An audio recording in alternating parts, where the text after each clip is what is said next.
go sailing. Sail away with me and you will see what really matters and what don't mean a thing. Life is better than a dream when you're with me, and we'll go sailing. What's up, GAM fam? I'm Chris. And I'm Mercedes. And welcome back to Building Board. You already know they're here for the advice, entertainment, and lifestyle. If you're new here, please be sure to make friends with that subscribe button and hit the notification bell so that you can always see our videos and become part of our GAM fam. And if you're already part of our GAM family, then welcome back then, baby. Without further ado, let's jump right in. In today's video, we'll be talking about work-life balance. We're going to be sharing with you our top 7 tips to have the best work-life balance possible. So work-life balance is an equilibrium between managing your career and managing your home and personal life. When your work-life balance is off, that can lead to burnout, can lead to mood swings, irritability, and really a decreased work output. So having a work-life balance is not only great for your personal life, but great to be a great employee. Tip number 1.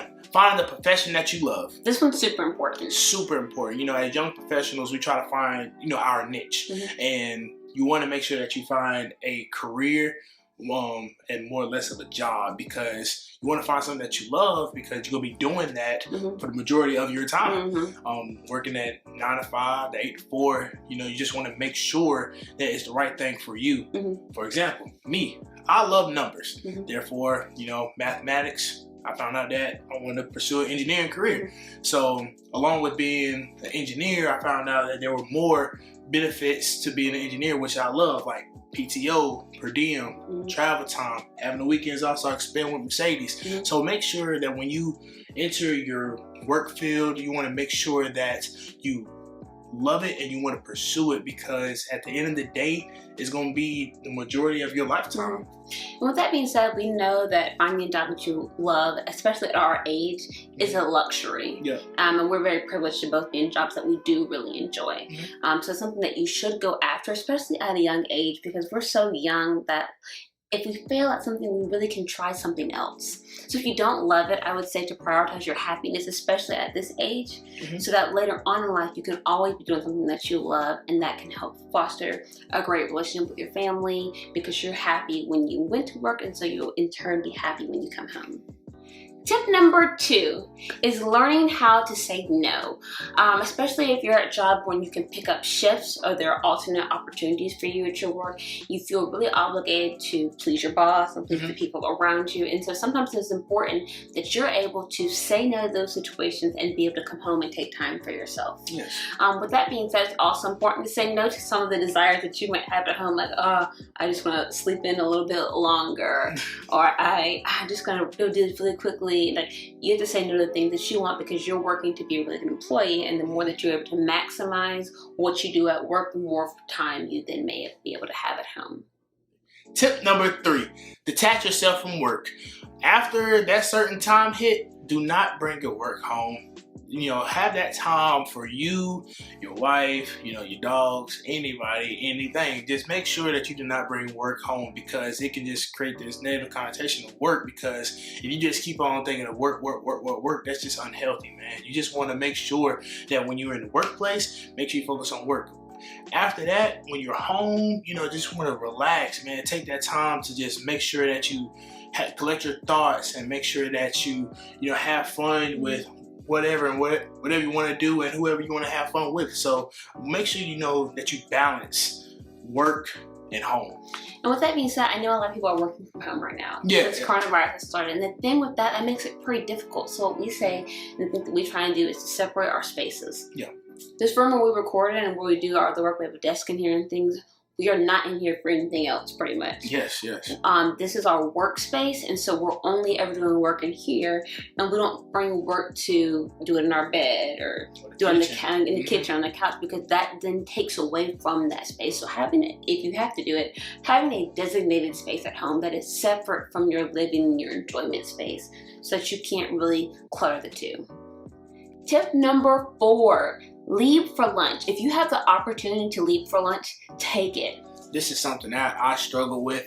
Once I get those numbers turning in my head and I just keep going and going, have those counts going, have those calls coming, it's hard for me to take a break because I got my mind on go mode. But I try to implement what Mercedes, tell me to go out and get out the office a little bit, make sure you have that time to recuperate and regroup your mind and your thoughts, and then, you know, go ahead and attack it. And I've been doing it recently. I must say that it's really helped.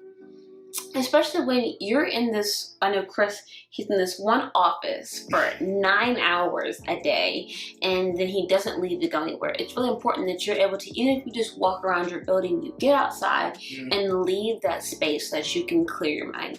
Tip number 5, use your PTO. It's there for a reason, ladies and gentlemen. This is something I have a problem implementing into my life because I feel like it's just weird, you know, when you're just in work mode and grind mode, and then all of a sudden you just have these days that, oh man, I can actually get paid for not working. That's just something that I haven't, you know, grasped the concept of. But, you know, as I'm entering adult life, you know, I'm starting to appreciate it a lot more, you know, going into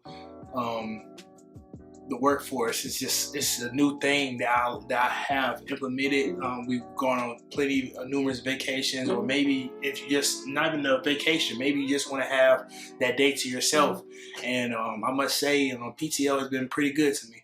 And with PTO, that kind of includes sick days too. Yeah. I know that I haven't used any of my sick days this year, and Chris used like 2 of his. We had the flu at the beginning of this year, but it's kind of awkward to call and say like, hey, I can't come, I'm not going to be able to be there today, or even asking for time off in the future, like, hey, can I get 3 days off in 4 months from now? Yeah, exactly. It's strange to ask for, but you have PTO for a reason, and especially if you're at a company where your PTO does not roll over, use it. You need to use it. Tip number 6.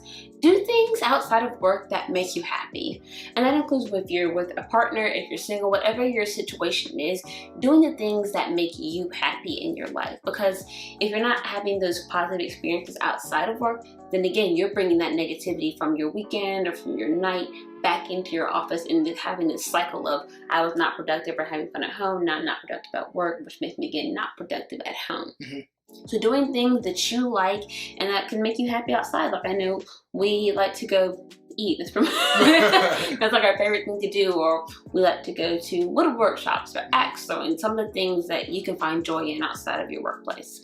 Tip number 7. The last tip of the day is enjoy your quiet time. Yes. This is something that Mercedes has implemented into my life. I come back from work and I'm just all, you know, wound up with, you know, filled with, you know, numbers and stuff like that. So having that quiet time is really important for me to incorporate in my life, because like I said, my mind is constantly on the go, and then when I get home, it's like I tend to can't relax. I gotta be doing something. I gotta be doing the dishes. I gotta be folding clothes. I gotta work out. I gotta do this. It's like my mind is always racing. So Mercedes has really implemented that 15 minutes of quiet time and that meditation that it takes for me to relax and just recuperate my mind, so I can separate my work from home officially. So it's just like a moment. If you want to see more from Building Boyer, please click the video that's playing on screen now. And before you go, please be sure to leave us a comment and let us know, what do you do to maximize your work-life balance? While you're down there, you might as well subscribe and hit the like button. If you're feeling fancy, share it with a friend. We'd love to hear from you. And please tune in next Thursday at 8 p.m. Eastern Standard Time to see our next video. With that being said, peace.